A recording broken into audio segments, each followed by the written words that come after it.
I don't know what it is with Japan, but every time I go there in the past for vacation or work, I come back home wanting to visit again. Maybe it's the food, how great transit is, or maybe it's because every hobby I love is just so much more accessible there. Who knows? But one thing is for sure, even if you pack light to go to Japan, you'll come back with more suitcases than you came with. Check out Alpharad's trip. He ended up with 8 suitcases that the taxi driver could barely fit in his car. And while my experience wasn't as extreme as Alpharad's, I did end up buying a suitcase that was just too small to fit all the treasure I got from my Rilakuma shopping spree. I also had to buy and check in a duffel bag for the flight back home. So what are some ways to save on luggage transportation fees, especially if you're visiting more than one city during your Japan trip? Should you take them with you everywhere you go, or where can you leave them until you're flying out of the country? You wouldn't want your arms from falling off because you're struggling to pull them around while you're finding your destination, right? I'll split the video into 3 parts. Traveling between the airport to the hotel, and vice versa, traveling between cities, and where to buy the additional luggage.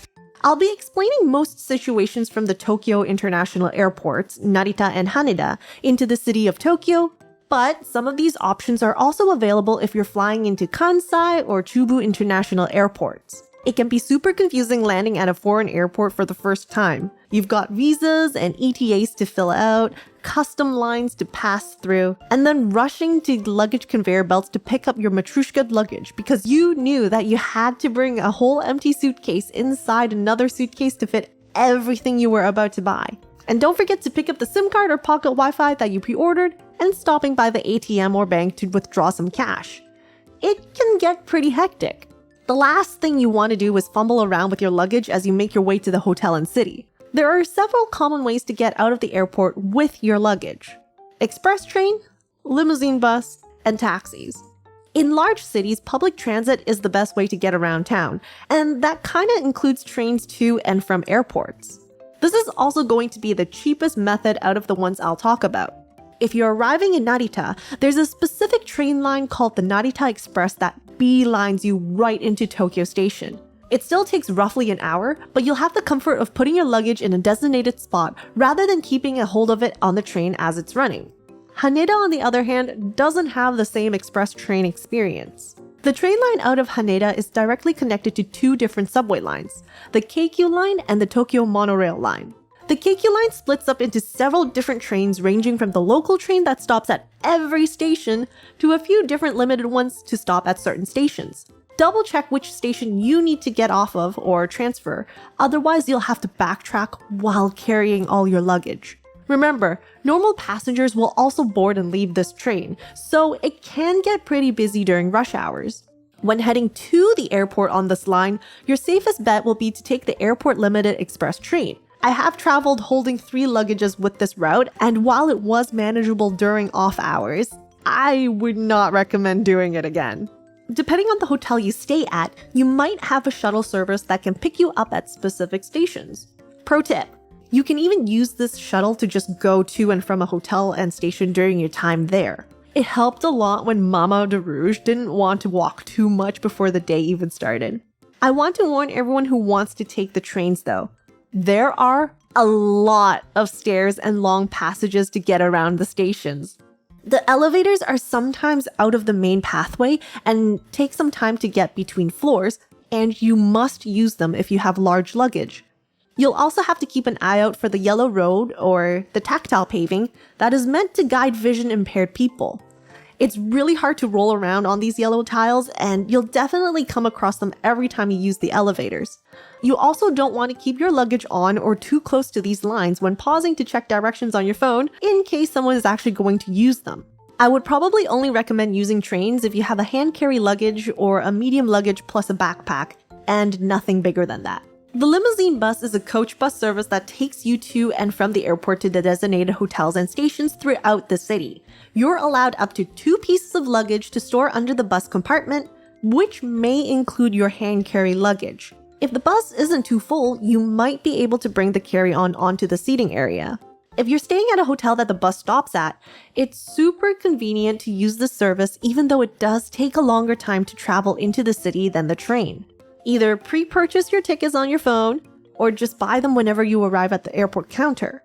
I'm pretty used to the delays when flying, and you never know how long the custom line will be, so I usually buy it at the airport to make sure that I have enough time to catch the next bus. For hotels that are a little more out of the way, you'll still have the same troubles as using the express trains if you need to transfer into the subway line or walk on the streets a bit to get to your hotel. The buses will have multiple stops once they arrive in the city, so when you board, the driver will ask which stop you need and sort out the luggage according to the destinations. Then you can take a quick nap on the ride as you won't have any troubles of missing your stop or station. From all of my trips to Japan, I have only used a taxi service once, and that was because I was in some remote part of the countryside where the only transport to the train station was by taxi.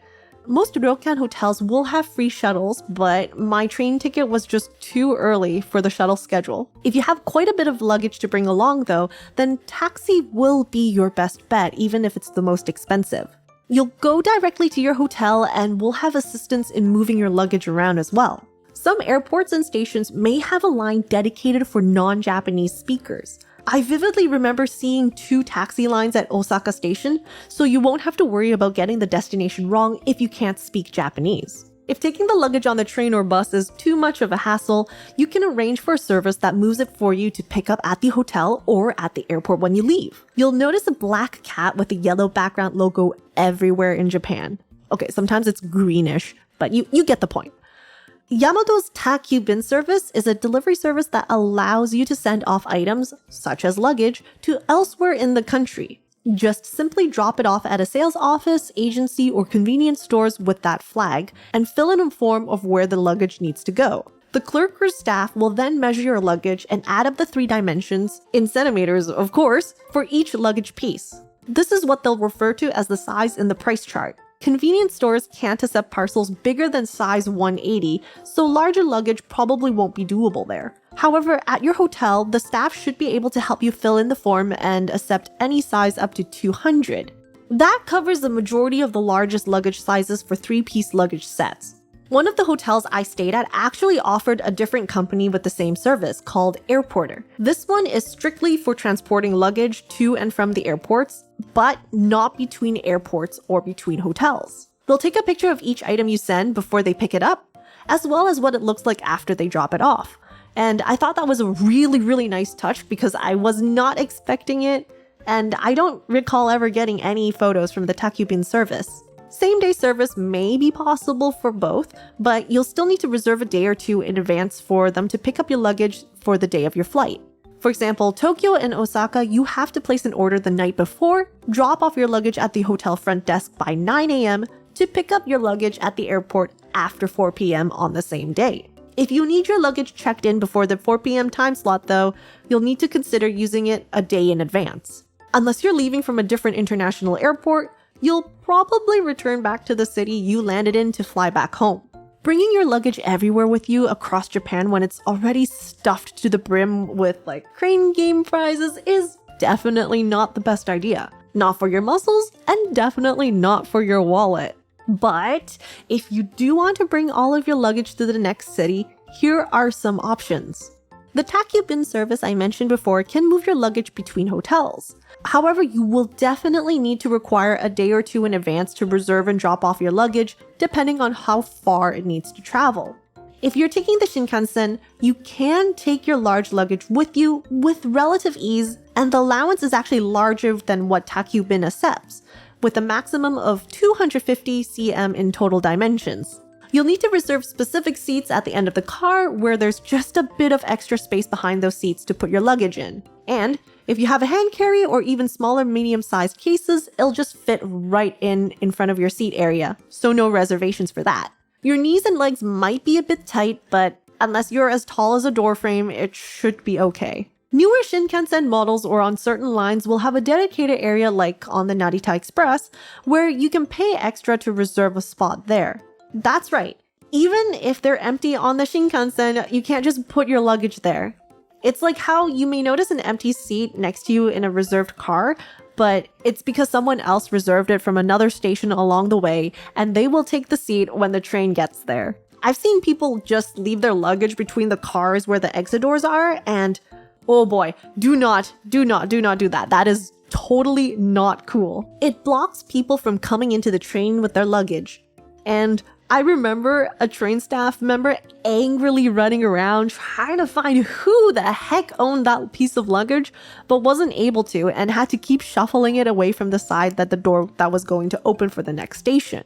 I also heard that there's same-day luggage services that's very oddly specific. If you're heading from Osaka to Fukuoka on the Shinkansen, you can use a service called Crosta Shinosaka. They charge per item and not by size, and you can pick up at partner hotels in Fukuoka. But that's it. If you don't want to carry your luggage or can't reserve the seats needed for the luggage area on the Shinkansen, there are also multiple options to store them safely in your first city without having to move them around.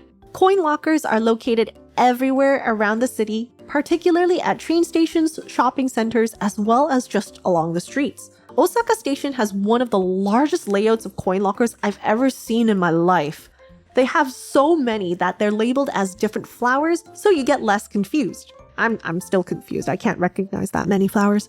It may be difficult to get a spot for the largest lockers, but try going to stations that have a Shinkansen stop or large ones like Shinjuku to have better luck, and go earlier in the day. You can only store items for up to a max of 3 days in these lockers, so it's perfect if you have a day trip to visit a ryokan or just want to bring the bare minimum so you can experience the maximum relaxation of the onsens. For longer periods, consider going back to your first city's hotel to stay a night at the end of the trip. Your hotel may be able to store your luggage during the time you travel around Japan, and they're more likely going to help you if you've booked an upcoming night with them. Of course, the more expensive option would be to keep paying for the hotel room while you roam elsewhere, but I don't think your luggage needs a 5-star experience, right?